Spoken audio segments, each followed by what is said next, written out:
आ रही है, कांग्रेस ने नीरज डांगी को राज्यसभा उम्मीदवार बनाया है। इस वक्त की बड़ी खबर आपको बता रहे हैं, एक बड़ी जानकारी, कांग्रेस ने नीरज डांगी को राज्यसभा उम्मीदवार बनाया है। इससे पहले आपको बता दें कि बीजेपी ने 2 उम्मीदवारों के नामों का ऐलान किया, अलका गुर्जर, और अब जो है जानकारी ये मिल रही है कि कांग्रेस की तरफ से नीरज डांगी को राज्यसभा उम्मीदवार बनाया गया है। इस वक्त की बड़ी खबर आपको बता रहे हैं और जानकारी यही मिल रही थी कि बीजेपी के जैसे ही बीजेपी ने नाम का ऐलान किया उसके बाद से ही सुगबुगाहट तेज हो चुकी थी कि जल्द ही जो है कांग्रेस भी नामों का ऐलान कर देगी। और इस वक्त की एक बड़ी खबर आपको बता रहे हैं, बड़ी जानकारी, कांग्रेस की तरफ से नाम का ऐलान कर दिया गया। कांग्रेस ने नीरज डांगी को राज्यसभा उम्मीदवार बनाया है। बड़ी खबर इस वक्त, बड़ी जानकारी जो निकल करके सामने आ रही है, राजस्थान से जुड़ी हुई एक बड़ी खबर। इससे पहले आपको बता दें कि राज्यसभा चुनाव के लिए बीजेपी ने सतीश पुनिया और अलका गुर्जर को उम्मीदवार बनाया था और 2 बड़े वोट बैंक को मैसेज देने का प्रयास था। कांग्रेस की तरफ से नीरज डांगी को उम्मीदवार बनाया गया है। इस वक्त की बड़ी खबर आपको बता रहा है, बड़ी जानकारी, कांग्रेस ने नीरज डांगी को राज्यसभा उम्मीदवार बनाया है। तो कांग्रेस की तरफ से भी नामों का ऐलान कर दिया गया है। आपको बता दें, रणनीति बनी और नामों पर चर्चा हुई और आखिरकार नीरज डांगी के नाम पर मुहर लगी है। कांग्रेस ने नीरज डांगी को राज्यसभा उम्मीदवार बनाया है। इस वक्त की एक बड़ी खबर आपको बता रहा है, बड़ी जानकारी आपको बताते चले कि जो है अभी जो बड़ी खबर निकल करके आ रही है, कांग्रेस ने नीरज डांगी को राज्यसभा उम्मीदवार बनाया है। और इससे पहले बीजेपी ने नाम का ऐलान किया जिसमें सतीश पुनिया, अलका गुर्जर को उम्मीदवार बनाया गया है। आपको बता दें कि राजस्थान की 3 राज्यसभा सीटों पर चुनाव हो रहा है और विधायकों की संख्या के गणित के हिसाब से बीजेपी 2 सीटों पर ही चुनाव जीत सकती है। लेकिन अब जो है कांग्रेस की तरफ से जो नाम का ऐलान कर दिया गया है, एक बड़ी खबर। ज्यादा जानकारी के लिए संवाददाता रवि सिसोदिया हमारे साथ जुड़ चुके हैं। रवि, इससे पहले बीजेपी ने नाम का ऐलान किया, अब कांग्रेस की तरफ से नीरज डांगी को राज्यसभा उम्मीदवार बनाया गया है। बिल्कुल, देखिए, सबसे पहले बीजेपी में खबर चली हुई थी और कहा जाता है कि नीरज डांगी ही उम्मीदवार होंगे, रिपीट करने की बात थी और उसी के तहत ही उनको उम्मीदवार बनाया गया है। नीरज डांगी के नाम पे सहमति बनी, हालांकि इससे पहले और भी कई नाम थे और सबसे अहम बात जो बताई जा रही है कि इसमें जातीय समीकरण का ध्यान रखा गया है। जो कांग्रेस ने लिस्ट जारी की उसमें साफ तौर पर आप देखें तो उसमें जातीय समीकरण की बात किया थी और यही वजह है कि जो आज नाम जारी किए गए, करीब 7 नाम कांग्रेस की तरफ जारी किए गए। राजस्थान से अगर बात करें तो नीरज डांगी जो कि सांसद हैं उनको रिपीट किया गया है।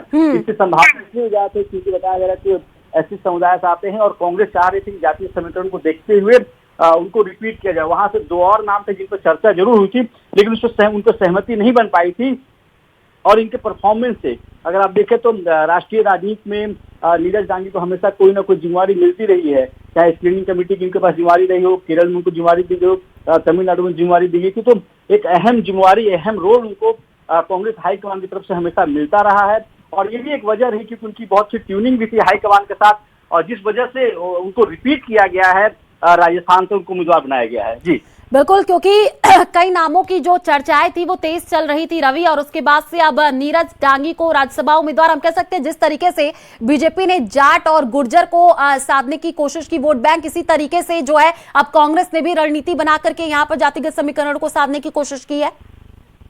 और यही वजह है कि राजस्थान से 2 प्रबल नाम चल रहे थे, एक नीरज डांगी का नाम था और पवन खेड़ा का नाम था।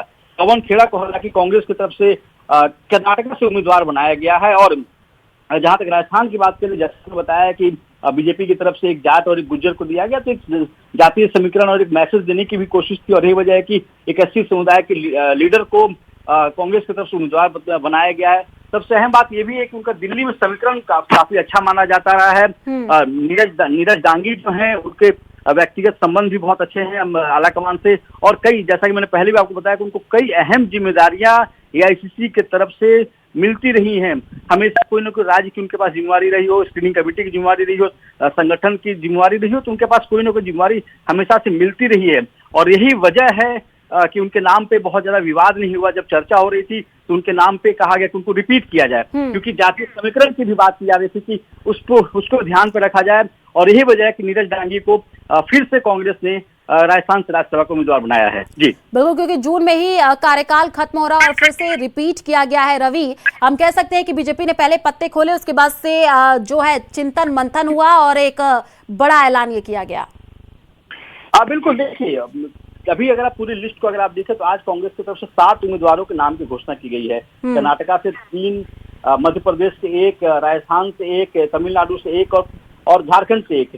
इस पूरे नाम पे अगर आप देखें तो 2 ऐसे उम्मीदवार हैं जो कि एससी समुदाय जो कि से आते हैं। कांग्रेस अध्यक्ष खुद कर्नाटका से हैं और दूसरी तरफ नीरज डांगी जिनको राजस्थान से बनाया गया है। और अगर दूसरी तरफ अगर आप देखें तो पवन खेड़ा को भी दिया गया, मध्य प्रदेश से ब्राह्मण चेहरे को दिया गया। तो ऐसे में कोशिश ये की जा रही थी कि एक मैसेज दें अपने वर्कर्स को, कार्यकर्ताओं को, कि सभी को जो सामाजिक समीकरण या फिर जो लीडर्स हैं सबको इसमें एकोमोडेट किया गया है। और यही वजह है कि जो लिस्ट बनाई गई थी उसमें चर्चा हुई थी। जैसा कि मैंने पहले भी आपको बताया कि यहाँ कोशिश की जा रही थी, यहाँ पे पवन खेड़ा जो है वो एक तरह से अपनी दावेदारी कर रहे थे, लेकिन उनको दूसरे प्रदेश में, चूंकि वहां की जो स्थिति है, आने वाले 2 साल के बाद वहां विधानसभा चुनाव होने वाले हैं, तो ऐसे में जातीय समीकरण राजस्थान में काफी अहम मायने रखता है और इसी वजह से इस पर काफी चर्चा हुई और ये तय किया गया कि नीरज डांगी जो कि राज्यसभा के अभी फिलहाल उम्मीदवार, राज्यसभा के सांसद भी हैं, उनको रिपीट किया जाए। जी बिल्कुल, और वो लिस्ट भी कांग्रेस की तरफ से जो जारी की गई है वो भी हम दर्शकों को एक तरफ दिखा रहे हैं। और नीरज डांगी की देखिए तस्वीर, जिनको राज्यसभा उम्मीदवार अभी बनाया गया है। एक बार फिर से हम कह सकते हैं न्यूज 18 राजस्थान की खबर पर मुहर लगी है, क्योंकि रवि लगातार जो है चर्चाएं तेज चल रही थी। और इससे पहले अगर हम बीजेपी की बात कर ले तो सतीश पुनिया और साथ ही साथ अलका गुर्जर, इन दोनों के नाम हम पहले से दिखा रहे थे और न्यूज 18 राजस्थान पर हमने यही नाम चलाया था और इसी खबर पर हम कह सकते हैं कि मुहर लगी, इसी नाम पर मुहर लगी है। बिल्कुल, देखिए सबसे पहले खबर चलाई गई थी न्यूज 18 पे और ये बताया गया था कि नीरज डांगी ही सबसे प्रबल दावेदार हैं और उनको ही राज्यसभा का उम्मीदवार बनाया जा सकता है। देर शाम होते होते लिस्ट आ गई कांग्रेस की तरफ से उम्मीदवारों की और जो खबर न्यूज 18 ने दिखाई तो खबर सही निकली। जहां तक समीकरण की बात करें तो उनके कार्यकाल को भी देखा गया, उनके कार्यशैली को भी देखा गया। सबसे अहम बात जो कही जा रही थी बार बार राज्यसभा में चयन को लेकर की मिश्रण हो युवाओं का और सीनियर लीडर्स का एक मिश्रण हो और नीरज डांगी को लगातार एक्टिव भी देखते रहे। अगर राज्यसभा की बात करें तो राज्यसभा में हमेशा वो एक्टिव रहे हैं, हमेशा हर सिटिंग, मतलब या यूं कहें कि जितने भी राज्यसभा की सिटिंग्स हैं उसमें जाते रहे हैं। तो ऐसे में उनके कार्यकाल को भी देखा गया कि लगातार सक्रिय भी रहे हैं राज्यसभा में। तो ऐसे में उनको रिपीट करने पे बहुत ज्यादा विरोध नहीं था, क्योंकि वहां से 2 या 3 नाम ही शॉर्टलिस्ट किए गए थे। जैसा कि मैंने आपको बताया कि पवन खेड़ा के नाम पर भी चर्चा थी, लेकिन ये कहा जाता है कि उनको किसी और प्रदेश से भेजा जाए, क्योंकि कांग्रेस के पास एक्स्ट्रा सीट थी कर्नाटक में, तो ऐसे में उनको वहां से एडजस्ट किया गया। और यहाँ पे चूंकि राजस्थान में चुनाव भी 2 साल के बाद है, तो ऐसे में जातीय समीकरण को साधने की कोशिश थी और साथ ही साथ जो परफॉर्मेंस रहा है उनका राज्यसभा का परफॉर्मेंस काफी अच्छा रहा है, हमेशा वो एक्टिव भी रहे हैं। और राज्यसभा में क्योंकि गिनती कम है कांग्रेस की, तो उनके तरफ से कोशिश की जा रही थी, आलाकमान की तरफ से, कि ऐसे लोगों को अधिक से अधिक लोगों को राज्यसभा के अंदर रखा जाए या भेजा जाए जो राज्यसभा में सक्रिय भूमिका या हमेशा एक्टिव रहे। जी बिल्कुल रवि, क्योंकि कई नाम जो कि चर्चा में चल रहे थे, जैसे कि आपने बताया पवन खेड़ा भी, और इसके बाद से अब जो नाम सामने आ चुका है, रिपीट किया गया है। हम ये मान सकते हैं कि स्थानीय स्तर पर जो है किसी नेता को राज्यसभा भेज करके जो कांग्रेस है वो आपसी गुटबाजी को अब बढ़ावा नहीं देना चाहती है। बिल्कुल, देखिए क्योंकि पिछली बार आपको याद होगा कि राजस्थान से जो राज्यसभा के उम्मीदवार बनाए गए थे वो कभी सब दूसरे प्रदेश से थे, इसीलिए इस बार कोई ऐसा विवाद ना हो। सरकार ये कांग्रेस अभी विपक्ष में है, तो ऐसे में किसी तरह का कोई विवाद ना हो।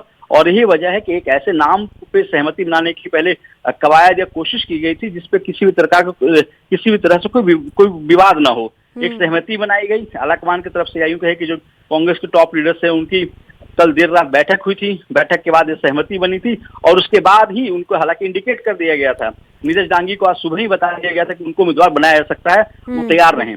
तो यही वजह है कि जातीय समीकरण के अलावा कोई विवादित चेहरा भी ना हो और साथ ही साथ जिससे किसी को कोई भी विवाद ना हो, कोई किसी गुटबाजी में ना हो। किसी नीरज डांगी किसी गुट के नहीं माने जाते हैं राजस्थान में, और इनका अभी तक की अगर बात करें तो किसी तरह के विवादों से भी इनका कोई लगाव, विवादों का भी इनका रहा नहीं है। तो यही वजह है कि एक बैठक की गई थी, तमाम पहलुओं पर चर्चा की गई थी, जो तमाम या यूं कहें कि जो शॉर्टलिस्ट थे उन पर चर्चा हुई थी और उसके बाद इनके परफॉर्मेंस को देखते हुए, संगठन में इनकी कार्यशैली को देखते हुए, इनकी भागीदारी को देखते हुए और राज्यसभा के अंदर इनकी सक्रियता को देखते हुए इन्हें दोबारा कैंडिडेट बनाया गया है। जी बिल्कुल और क्योंकि जो लिस्ट आई है जैसे कि मैं बता रही हूँ कि वो जारी कर दिया गया है और न्यूज़ 18 राजस्थान पर ये जो लिस्ट आई है वो भी हम दिखा रहे हैं। तो हम कह सकते हैं रवि अब 18 जून को वोटिंग होगी और उसी दिन नतीजे घोषित कर दिए जाएंगे।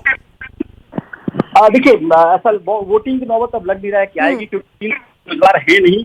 अगर उम्मीदवार 4 होते हैं तो इसकी नौबत आती, चूंकि 3 ही उम्मीदवार हैं तो ऐसे माना जा रहा है कि 8 तारीख को नॉमिनेशन की आखिरी तारीख है और स्क्रूटनी वाले दिन अगर कोई और उम्मीदवार किसी पार्टी से एक्स्ट्रा नहीं होते तो ऐसे में उसी दिन इनको निर्वाचित घोषित कर दिया जाएगा। जी बिल्कुल, क्योंकि इससे पहले जो हमने तस्वीरें दिखाई थी जब अलका गुर्जर और सतीश पुनिया का नाम का ऐलान हुआ था तो सीएम से मिलने के लिए पहुंचे थे और लड्डू खिला करके बधाई भी दी थी। अब जो है कांग्रेस ने नीरज डांगी को फिर से राज्यसभा उम्मीदवार बनाया है। हम कह सकते हैं पार्टी की एक सीट पर जीत तय है और दलित वोट बैंक को साधने का यहाँ पर प्रयास हुआ है। रवि बिल्कुल, देखिए, क्योंकि चुनाव के साथ साथ कई रणनीतिक पहलुओं पर चर्चा की गई थी, समीकरण क्या हुए, इस तरह से उम्मीदवार बनाया जाए, और यही वजह है कि जब चर्चा की गई थी तो उसमें सभी पहलुओं पर ध्यान दिया गया था। आपको याद होगा पिछली बार जब कांग्रेस की तरफ से उम्मीदवार बनाए गए थे तो ज्यादातर उम्मीदवार